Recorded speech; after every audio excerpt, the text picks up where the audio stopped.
जब एक साथ मिलकर के जब सामूहिक प्रयास होता है तो परिणाम की सुखद अनुभूति ऐसे ही होती है जैसे 2024 के उपचुनाव ने हम सबके सामने कराया है। इसी सरकार ने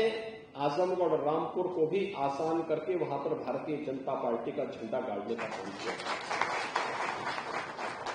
यह उपचुनाव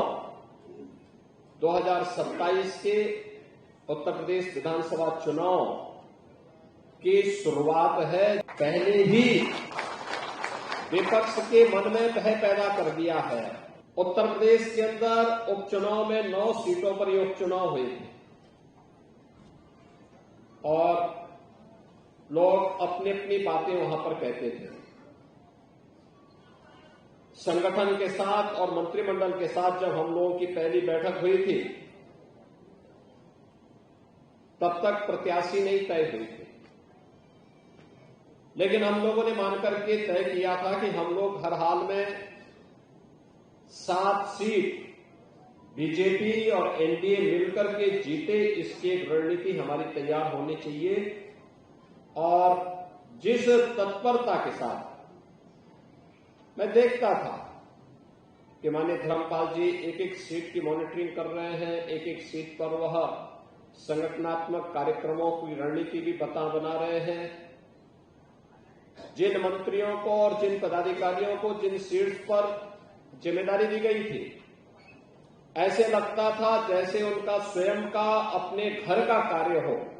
और वे वहां जम करके उन्होंने पूरी मजबूती के साथ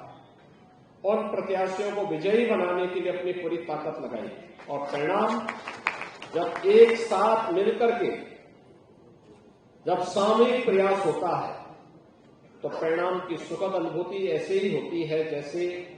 2024 के उपचुनाव ने हम सबके सामने कराया है। बहनों और भाइयों, कहने की आवश्यकता नहीं कि जिन लोगों को आजमगढ़ और रामपुर कठिन लगता था, इसी सरकार ने आजमगढ़ और रामपुर को भी आसान करके वहां पर भारतीय जनता पार्टी का झंडा गाड़ने का काम किया। जिन्हें कुंदरकी और कटेहरी की चुनौती लगती थी, वहां पर भी भारतीय जनता पार्टी का झंडा फिर से गड़ा है। और मैं फिर इसी बात को कह रहा हूं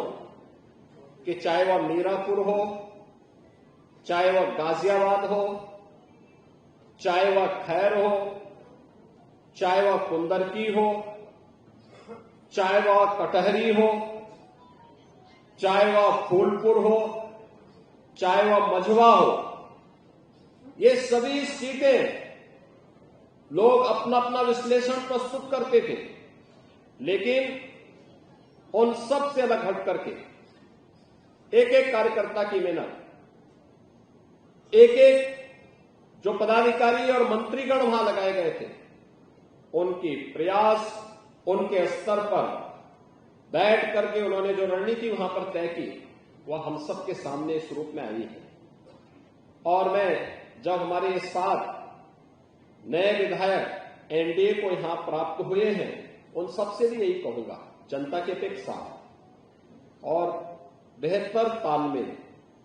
बना करके जब वह चलेंगे तो मान के चलिए कि यह उपचुनाव 2027 के